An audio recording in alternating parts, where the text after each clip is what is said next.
What is up, everybody? It is your boy Farai. Thank you once again for tuning in to another video, man. Shout out Notification Squad. Hope you're having a great day and weekend. We're going to be doing another question and answer. I don't know, the Zoom doesn't work, but let's get straight into it, man. Also, make sure to smash that like button as well as check the links in the description for links to my vocal recording course, vocal mixing course, and vocal enhancer for FL Studio. Definitely going to help you become a better engineer. With that being said, let's get straight into it. The Only Aries asks, why do people think FL is a low quality DAW? That is a very good question, and it's always a great conversation to have, which DAW is better than the other. I really think all DAWs at this point sound pretty much the same. All the code is pretty much clean cut when it comes to most DAWs. I think that whatever you use is going to be at an industry standard, whatever that really means. But I think it really comes down to two things. I think because FL Studio was crackable, a really long time ago, I think, because so many people have access to it, people that don't use it may see it as a lesser DAW simply because it is easily accessible, whereby a DAW like Pro Tools costs money to get into. You're also going to be seeing Pro Tools at most professional facilities. You're going to be seeing Pro Tools around a lot of expensive audio gear, and thus you're more likely to perceive Pro Tools as just being this kind of hard to reach, kind of inner circle DAW that all the pros are using, whereby FL Studio, a bedroom producer's using it, so it may come off as less quality. But really what I think it also comes down to is, what people don't really realize is that at any given time on the top 40, on the Billboard top 40, the US, the UK top 40 or whatever, there's probably going to be 50% of that chart filled with beats that were made on FL Studio. Okay, even pop beats. Deadmau5 was using FL Studio a long time ago. I think he made the song called Kaleidoscope, I think it's called, which is a really cool song. I don't know if it was the Kaleidoscope song, but all I'm trying to say is that there are going to be so many productions that were made using FL and then were imported into Pro Tools to further mix. And if FL was that bad, people wouldn't be using those projects that were made in FL Studio, right? So I think that conversation at this point is really just subjective.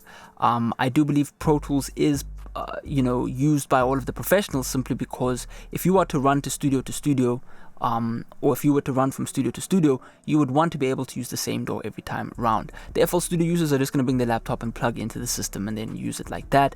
But for those who are recording and mixing, are definitely going to want Pro Tools to be in every single production facility, simply because they can set up, have an engineer set up the patch bay and then get going and kind of always know that the DAW is going to be the same. So that conversation is dead at this point. I'm using FL, I'm using Pro Tools, and they're exactly the same. I think in terms of the EQs, do they sound much different? I don't think so. I think what would make a DAW trash sounding is if you were limited to certain rendering options. So for example, FL Studio can render up to 32-bit floating point integer, whatever that means. I'm not a coder, but so can you do that in Pro Tools. So you can export at the same level, you can record in the same level of quality, meaning that to me they're pretty much the same and I'll use either or. It doesn't really matter. So hopefully that answers your question, and hopefully you just keep mixing. You can make really high quality productions in FL. There are certainly a lot of people who are using it. There's certainly a lot of people using Pro Tools. So yeah, man, keep mixing. Dre Hustle asks, can you mix and master my new song? Yes, indeed I can.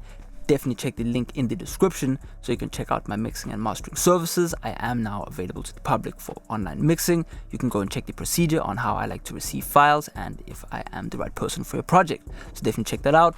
And if you have some really good recordings, really good music, we can definitely pump it to some good outboard gear, so check that out. Gabingston asks, should I place acoustic panels mostly around my desk and mic or evenly throughout the room? And that is a damn good question. So when it comes to acoustics, and the way that I've learned is you want to pretty much treat a room by defeating the parallel surfaces, right? You don't want sound to be bouncing in between parallel surfaces. So what I highly recommend to people is to firstly treat your first reflection points wherever your speakers are. So if your desk is, for example, in front of me and you have your speakers firing this way, what you essentially want to do is first put panels left and right of you where the sound would bounce. I would highly recommend you to watch the Rode Studio Rescue video series. It is pretty old, but the theory is still the same. Essentially what you will see happening is a panel is going to be put there, a panel is going to be put there, and then you might want to put a panel above you so that you are defeating the kind of parallel surfaces, right? If you clap in a said room and you hear a bit of a flutter echo or a bit of a reverb, then you definitely want to set up some what we call broadband acoustic panels to, as I say,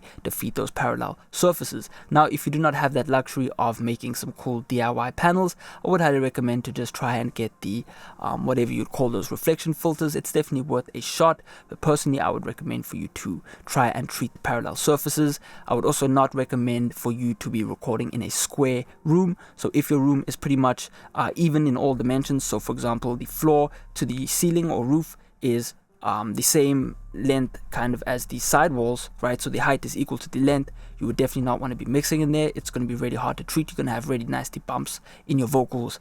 When your speakers play back, you're definitely going to be hearing some nastiness. So definitely try and deaden the room as much as possible. Obviously not so much to the point where if you treat a room too much. For example, I have all this wood in the room because behind the wood is a whole lot of acoustic treatment using mineral wool.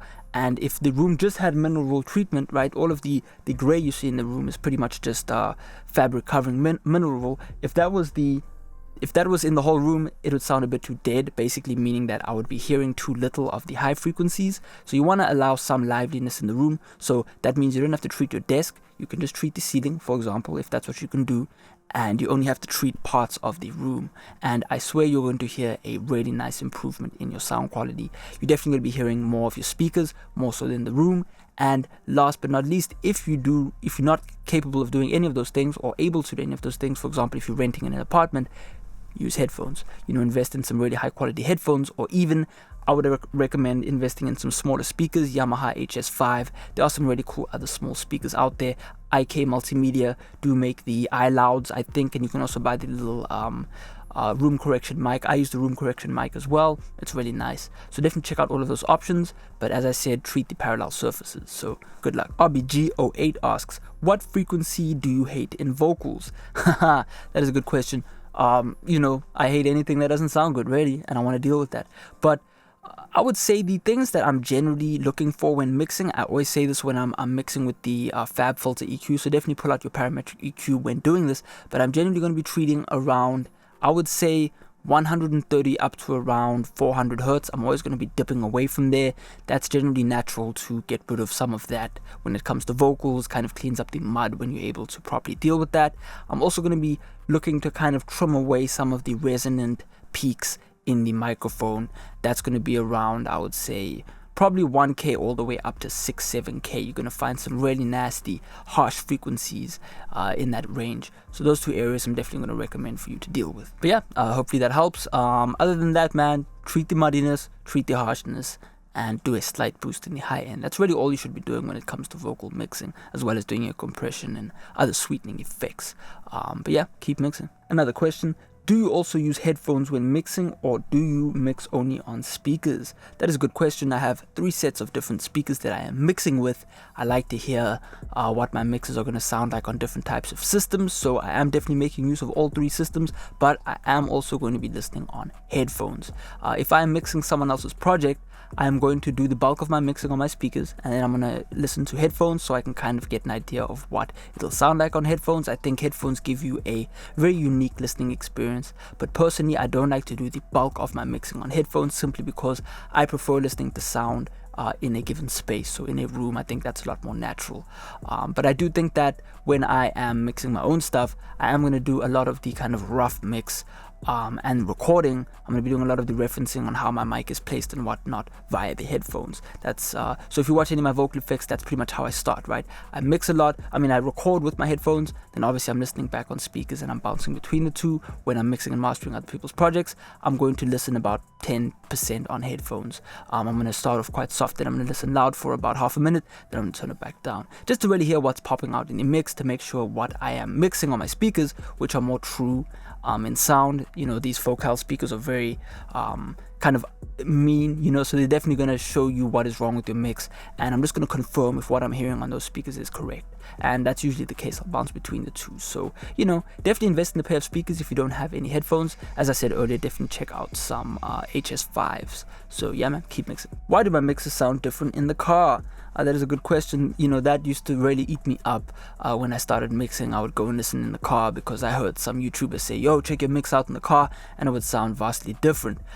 first off, let's talk about the placement of the speakers, right? As you can see in my studio and in any other studio, speakers are set up in stereo in a car, and obviously these speakers are set up to ear height, right? In a car where the speakers placed pretty much below you at knee level, pretty much, right? So that already is different. The placement is different, as well as depending on what type of car you're in. A lot of the times I've noticed car speakers do have the doors resonating with the speakers, which can sound pleasing. It might even boost a little bit of 300 hertz, etc., etc. Maybe there's even a sub in the back that's just, doing crazy amounts of bass. I mean, I had a friend who just absolutely loved subs. He had little tweeters in the front of the car and then 2 massive 15-inch subs or whatever in the back, and that is obviously going to make the sound different. So, definitely look at what system you have in your car. Some sound systems are better than others. Mercedes have always got a really nice Harman sound system in them, especially the S classes. That you're going to get a lot more of a true experience listening, or more true listening experience. But don't depend too much on that kind of mix in the car thing. I think for those kind of systems, I'm just looking to make sure the vocal is not muddy, and then the vocal sounds good in regards to the kick, bass, and snare, and the melody. I'm not really looking for too much detail. I would really recommend that you get yourself a small speaker. Definitely check out the last video I did on should you mix in mono or stereo to really test your mix out in the real world. That's going to give you a more true kind of example of what it's going to sound like out in the real world. But I wouldn't really get too hung up on if it sounds good in the car or not. Generally, it just needs to compete with other stuff. So if it sounds relative to your favorite song, you've done a good job. But I wouldn't pull my hair out on that. So that's my answer. Keep mixing. Casper Vargas asks, even though I fix my vocals with an EQ, they still sound thin. How do I fix that? So I'm going to group this with the next question, which comes from Sharko, which also asks, why do my vocals sound muddy after mixing? So those two questions, the way I would answer those two questions is pretty much like this. So when you're mixing, think of your whole mixing. If you're recording yourself, think of the whole recording to mixing to mastering stage as one big production line process. Think of it as a factory that has, the raw materials going into a machine.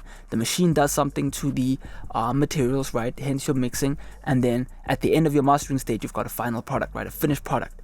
If the materials at the beginning of the production chain are not of a high quality or have not been properly, for example, recorded, then the end process is never going to sound as good as you would want them to. So what I always recommend, people always say, man, I've been mixing this track for 5 days and I can't get it sounding good. I would say stop the whole thing. Go back and listen to what your raw recordings sound like. Go back to listen to what your beats sound like. A lot of the times people are simply picking beats that aren't really mixed to the point where they would sound good with their voice sitting on top of them and wondering why things aren't gelling well, and then they're trying to do all sorts of crazy EQ, which is just further messing up the whole mix, right? I would throw that project away and then really focus on getting high quality beats, and then really spending a month or two really learning a microphone, as well as really learning the recording process, how to set the best possible gain, how to set the best microphone position, right? Sometimes the mic's going to sound better over here, sometimes it sounds better here, sometimes you can offset the mic from your mouth so that you get a bit less treble, just like I'm doing right now, right? There are many different things that you can do to help that recording process. As I always say, when it comes to mixing vocals, you're dealing with 2 things really, or 3 things really, right? Is dealing with the lower bass, right? So, high passing, getting rid of the 200, 300, and then getting rid of the harshness, and then kind of compressing your vocals for consistency. Those are the 3 things that you're really looking for. After that, you can then start adding in your doubles, adding in the space effects like reverb, flanger, delay, etc. But that's really what you want to be focusing on, is that really, when I'm listening to my rough mixes without any processing, maybe with just a little SSL EQ, as I always talk about in the videos, maybe a little bit of reverb, the mix is pretty much done, right? I'm going to start mixing it tomorrow and just do some cool sweetening stuff. So that's my advice to you.